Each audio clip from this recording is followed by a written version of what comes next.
বন্ধুরা, একজন retail individual investor হিসেবে রিটেল ক্যাটাগরিতে হোক অথবা এইচএনআই ক্যাটাগরিতে হোক, এলজি ইলেকট্রনিক্সের আইপিও যাদের যাদের অ্যালটমেন্ট হয়েছে, সোমবার দিন এই আইপিওতে কিরকম স্ট্র্যাটেজিতে আমাদের এক্সিট প্ল্যান করা উচিত, এই ভিডিওতে আমি আপনাদের একটা পারফেক্ট ডিসিশনে পৌঁছে দেওয়ার চেষ্টা করব।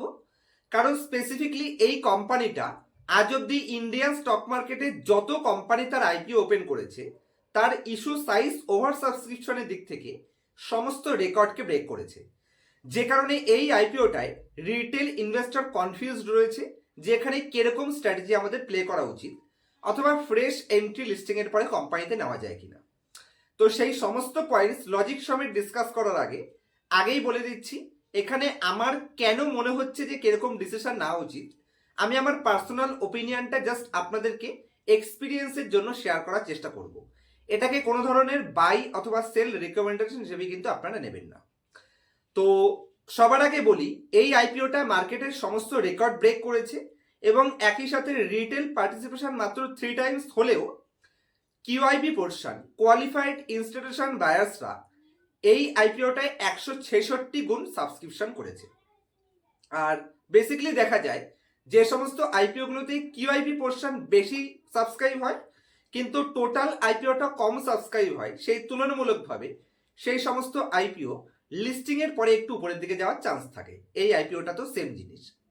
আর আজকের দিনে কোম্পানিতে যেরকম গ্রে মার্কেট প্রিমিয়াম চলছে, সেই হিসেবে ওই 36% মতন গ্রে মার্কেট প্রিমিয়াম চলছে, মানে 395 টাকা এক একটা শেয়ার প্রতি, মানে লিস্টিং গেইন এক্সপেকটেশন দেখাচ্ছে। কোনো ধরনের কিন্তু রেকমেন্ডেশন নয়, আপনার ফিনান্সিয়াল অ্যাডভাইজারের সাথে কনসাল্ট করে নেবেন।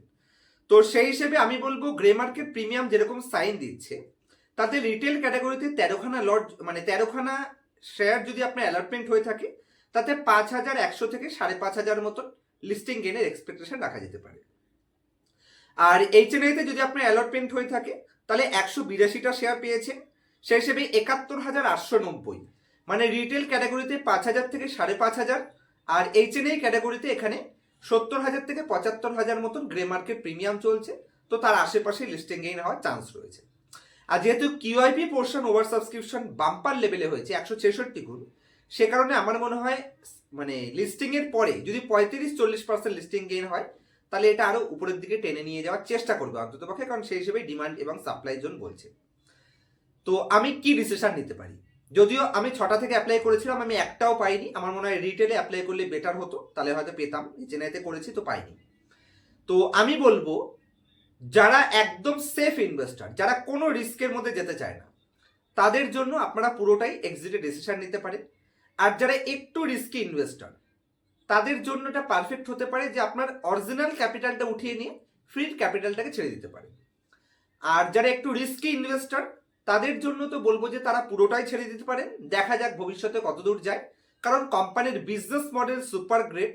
এই ইন্ডিয়ার ইলেকট্রনিক ইন্ডাস্ট্রিতে ধরতে পারেন এসি, ওয়াশিং মেশিন এবং তার সাথে রেফ্রিজারেটর, এই 3টে সেক্টরে, মানে এই 3টে প্রোডাক্টে কোম্পানি মার্কেট লিডিং পজিশনে রয়েছে এবং কোম্পানি রিজনেবল ভ্যালুয়েশনও লিস্ট করাচ্ছে। মানে 37-এর পিই রেশিও কোম্পানির প্রাইস ডিমান্ড করেছে, আর 35% যদি সেখান থেকে লিস্টিং গেইন হয়, তাহলে 50 থেকে 55-র পিই রেশিও কোম্পানি লিস্টিং করবে। আর এই ইন্ডাস্ট্রির মিডিয়ান পিই রেশিও রয়েছে 66-65, ধরতে পারেন 60 থেকে 65। তো সেই হিসেবে বলবো 40% লিস্টিংয়ের পরেও আরো 10-15% হয়তো কোম্পানি উপরে গেলেও যেতে পারে, সেরকম সেন্টিমেন্ট অন্ততপক্ষে মার্কেটে রয়েছে।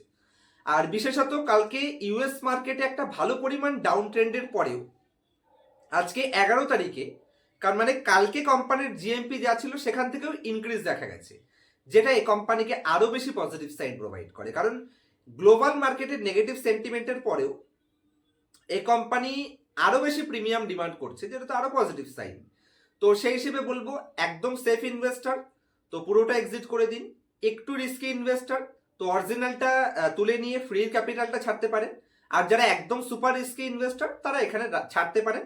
কারণ ম্যাক্সিমাম টাইম দেখা গেছে এই টাইপের কোম্পানি লিস্টিং এর পরে কিউআইবি পোর্শন বেশি ভরে গেলে সেটা আরো বেশি টেনে উপরের দিকে নিয়ে যাওয়ার চেষ্টা করে অন্তত পক্ষে। 60-70% হয়ে গেলে তারপর ভাবা যেতে পারে যে এখানে কি করা যেতে পারে, যদিও আপনি আপনার ফিনান্সিয়াল অ্যাডভাইজারের সাথে কনসাল্ট করে তারপরে প্লে করবেন। আর এই টাইপের কোম্পানিতে না ডিসিশন নেওয়াটা সত্যি খুব টাফ হয়ে যায়, কারণ অতিরিক্ত ওভার সাবস্ক্রিপশন এবং অতিরিক্ত পরিমাণে জিএমপি থাকলে তাহলে কি হয়, টেনে উপরে তো যায় কিন্তু সেখান থেকে একটা বাম্পার লেভেল কারেকশনেরও চান্স থাকে, যেটা আমরা বাজাজ হাউজিং ফিনান্স কোম্পানিটা তো দেখেছি। ওখানে আমার এইচএনআইতে অ্যালটমেন্টও হয়েছিল, তো সে কোম্পানি 140% গ্রে মার্কেট প্রিমিয়াম ছিল এবং তার আশেপাশে 140% লিস্টিং গেইন কোম্পানি দিয়েছিল, কিন্তু তারপর লাস্ট সেখান থেকে 2 বছরে কোম্পানি 50% ডাউনে, 2 বছর ধরে কোম্পানি তার সেই প্রাইস টাচ করেনি এবং 50% ডাউনে চলে এসেছে। তো সেটাই রিস্ক থাকে। আশা করছি কি ডিসিশন নেওয়া উচিত আমি আপনাদের একটা পারফেক্ট ডিসিশনে পৌঁছে দিতে কিছু তো অন্তত ডেটা আপনাদের সাথে শেয়ার করতে পেরেছি। আজকের মতো এই অবধি রাখবো। আর যদি এই কোম্পানিটা রিলেটেড অথবা stock bond mutual fund related কোনো ডাউট বা কোনো কোশ্চেন থাকে অবশ্যই কমেন্ট সেকশনে জানাতে পারেন, আমি আপনাদের কোশ্চেনের বেস্ট রিপ্লাই দেওয়ার চেষ্টা করব। আর একদম জিরো থেকে extremely advance level fundamental analysis যদি পার্সোনাল ক্লাসে শিখতে চান তাহলে স্ক্রিনের উপর দেওয়া মোবাইল নাম্বারে কন্ট্যাক্ট করতে পারেন। ভালো কোম্পানি কিভাবে খুঁজে বের করবেন, অন্য কারোর কথা না শুনে নিজে থেকে কি করে গ্রেট কোম্পানি অ্যানালাইসিস করে ইনভেস্ট করবেন, এবং কোনো কোম্পানির ডাটা চুরি করছে কিনা, কারণ অনেক কোম্পানি হয়তো 5-এর PE রেশিওতে আপনি দেখছেন 40-এর রিটার্ন অন ইকুইটি, কিন্তু সেই রিটার্ন অন ইকুইটি চুরি করে বা ম্যানেজ করে দেখাতে পারে। সেই সমস্ত পয়েন্টস, মার্কেটের cycle, stock specific cycle, advance level valuation যদি পার্সোনাল ক্লাসে শিখতে চান, মার্কেট নিয়ে সিরিয়াস রয়েছে, তাহলে এই ক্লাসের জন্য কন্ট্যাক্ট করতে পারেন। ক্লাসের পরে লাইফ টাইম সাপোর্টের ব্যবস্থা স্টুডেন্টদের জন্য থাকছে। দেখা হবে নেক্সট ভিডিওতে, ততক্ষণ পর্যন্ত হ্যাপি ইনভেস্টিং, হ্যাপি ট্রেডিং।